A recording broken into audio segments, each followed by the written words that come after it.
ආයුබෝවන්. අද අපි මේ විග්‍රහයෙන් ගමන් කරන්න යන්නේ හරිම අපූර්ව ඒ වගේම අපිට ගොඩක් සමීප මාතෘකාවක් ඔස්සේ. ස්වාභාවික ලෝකයේ කොහොමද තිරසරව කළමනාකරණය කරන්නේ කියලා අතීත ශ්‍රී ලාංකිකයන් මුළු ලෝකෙටම දුන්නු පණිවිඩය තමයි අද අපි ගවේෂණය කරන්නේ. ඇත්තටම මේක නිකම්ම අතීත කතාවක් විතරක් නෙවෙයි අනාගතය වෙනුවෙන් අපිට ඉගෙන ගන්න තියෙන ලොකුම පාඩමක්. ඉතින් අපි මේ ගැන ගැඹුරින් හොයලා බලමු.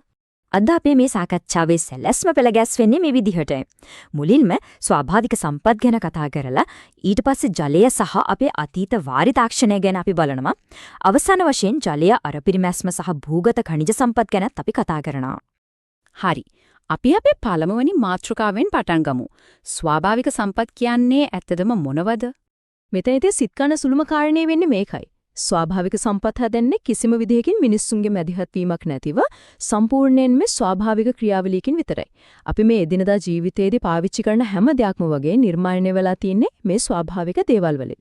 ජලය, ඛනිජ, පාෂාණ, ශාක වගේ අපේ ජීවිතේම රඳා පවතින දේවල් මේකට අයිතියි.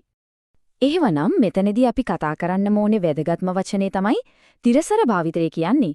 සරලවම කිව්වොත් තිරසර භාවිතය කියන්නේ මේ ස්වාභාවික සම්පත් අනාගත පරම්පරාවටත් පාවිච්චි කරන්න පුරුවන් වෙන විදිහට ඉතිරි කරන්න එකයි. මේක අද ආපු නවීන රැල්ලක් නෙවෙයි. හෙට දවස වෙනුවෙන් මේ පෘථුවිය රැකගන්න එක අපේ මූලිකම වගකීමක්. දැන් අපි අපේ දෙවෙනි මාතෘකාවට යමු. ජීවයේ පදනම. ඒ කියන්නේ අපේ පෘථුවියේ තියෙන දෙවෙනි වැදගත්ම සම්පත වන ජලය. ජලය අපිට කොච්චර අවශ්‍යද කියන එක හිතාගන්න මේ කාරණය පොඩ්ඩක් සංසන්දනය කරලා බලමු. අපිට හුස්ම ගන්නේ නැතුව ඒ කියන්නේ වාතය නැතුව ජීවත් වෙන්න පුළුවන් විනාඩි කිහිපයක් විතරයි නේද? හැබැයි ජලය නැතුව අපිට ජීවත් වෙන්න පුළුවන් උපරිම කාලය සතියක් විතරයි. පිරිසිදු ජලය නැතුව අපේ පැවැත්ම කොයිතරම් දුර්වලද කියන එක මේ සාධකයෙන්ම අපිට හොඳටම තේරෙනවා. මේක තවත් දුරට හිතලා බැලුවොත් විද්‍යාඥයෝ වෙනත් ග්‍රහලෝකවල ජීවයක් තියෙනවද කියලා හොයනකොට එයාලා මුලින්ම හොයන්නේ මොකක්ද? ඒ ග්‍රහලෝකයේ ජලය තියෙනවද කියන එකයි. ඒ කියන්නේ පෘථිවියේ විතරක් නෙවෙයි මුළු විශ්වයේම ජීවියේ নিরপেক্ষ පදනම වෙන්නේ ජලයයි. ඊළඟට තුන්වෙනි කොටස අපිට ආඩම්බර වෙන්න පුළුවන් අතීත වාරි තාක්ෂණය ගැනයි දැන් අපි කතා කරන්නේ.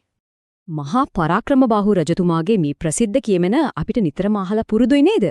අහසින් වැටෙන එක දිය බිඳුවක්වත් මිනිස්සාගේ හෝ සතාසි උපාවාගේ ප්‍රයෝජනෙද ගන්නෙ නැතුව මුහුදට යන්න දෙන්න එපා කියන මේ ප්‍රකාශය නිකම්ම නියෝගයක් නෙවෙයි. ඒක ඇතුලේ තියෙන්නේ ජල සංරක්ෂණය ගැන ලෝකේටම දුන්නු දැවැන්ත දාර්ශනික සංකල්පයක්. 12000යි. මේ දැවැන්ත අංකය ගැන පොඩ්ඩක් හිතලා බලමු. මේකෙන් නියෝජනය වෙන්නේ අදටත් අපේ රටේ ගුවිතැන් වැඩවලට ජලය සපයන ලොකු කුඩා වැව් සහ අමුණු ප්‍රමාණයයි. අපේ මුතුන් මිත්තන් ජලය සුරක්ෂිත කරන්න කරපු මේ ශ්‍රේෂ්ඨ නිර්මාණ අදටත් කොච්චර සක්‍රියද කියලා මේ සංඛ්‍යාවෙන් අපිට ඔප්පු වෙනවා. මේ වැව් හැදුවට විතරක් මදි. ඒවා පරිස්සම් කරගන්න ඕන නේද? අන්න එතනදි තමයි මේ අති විශිෂ්ට ඉංජිනේරු තාක්ෂණය එළියට එන්නේ. බිසෝකොටු වෙන් කරන්නේ සොරෝවෙන් පිටවෙන ජල පීඩනය ඊටාම නිවරදිව පාලනය කරන එක. අනික් පැත්තෙන් රළපෙනාව ඒකින් කරන්නේ සුළඟ නිසා ඇතිවෙන රළ පහරින් වැව් බැම්ම සේදී යන එක නතර කරන එක. සෝබාදහමේ අභියෝග වලට මුහුණ දීලා මේ වැව් වදටත් නොනැසී තියෙන්නේ මේ තාක්ෂණික විශිෂ්ටත්වය නිසායි.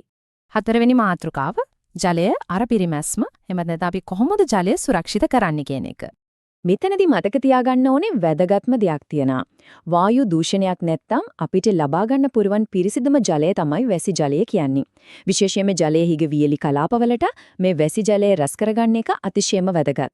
ඒක අපේ වගේම ලෝකයේ වෙනත් රටවලත් පැවැත්ම තීරණය කරන ප්‍රධානම සාධකයක්. වියලි කලාපයේ ගොවිතැන් කරද්දි පාවිච්චි කරන්න හරිම අපූරු. හැබැයි සරල ක්‍රමයක් තියෙනවා. කරන්න තියෙන්නේ මෙච්චරයි. වගා කරන පැලේ ළඟින්ම පොඩි මැටි කලයක් වලලලා ඒකට ජලය පුරවලා වහලා තියන්න ඕනේ. එතකොට ඒ වතුර ටිකෙන් ටික හිමිහිට පැලේ මුල්වලට උරා ගන්නවා. අර අපි කරින් කතා කරපු දැවැන්ත වැව් සංකල්පයට සම්පූර්ණයෙන්ම වෙනස් වුණු. හැබැයි ජලය බින්දක්වත් අපතේ යවන්නේ නැති ක්ෂුද්‍ර මට්ටමේ සංරක්ෂණ ක්‍රමවේදයක් තමයි මේක. අපි දැන් යන්නේ පස්වෙනි සහ අවසාන කොටසට. ඒ තමයි ඛනිජ සහ පාෂාණ කියන අපේ පොළවේ තියෙන සම්පත්. ගොඩක් වෙලාවට මේ වචන දෙක අපිට පැටලෙනවා. හැබැයි ඛනිජ සහ පාෂාණ කියන්නේ දෙකක්. ඛනිජයක් කියන්නේ ස්වාභාවිකව හමුවන නිශ්චිත රසායනික සංයුතියක් සහ හැඩයක් තියෙන අකාර්බනික ඝන ද්‍රව්‍යයකට. හැබැයි පාෂාණයක් කියන්නේ මේ වගේ ඛනිජ කීපයක එකතුවකටයි. උදාහරණයක් විදිහට නයිස් හෝ ග්‍රැනයිට් කන්න පුළුවන්. හැබැයි හුණුගල්, තිරුවාන වගේ සමහර පාෂාණ නිර්මාණය වෙලා තියෙන්නේ එකම එක ඛනිජයකින් විතරයි කියන එකත් සුවිශේෂී කාරණයක්.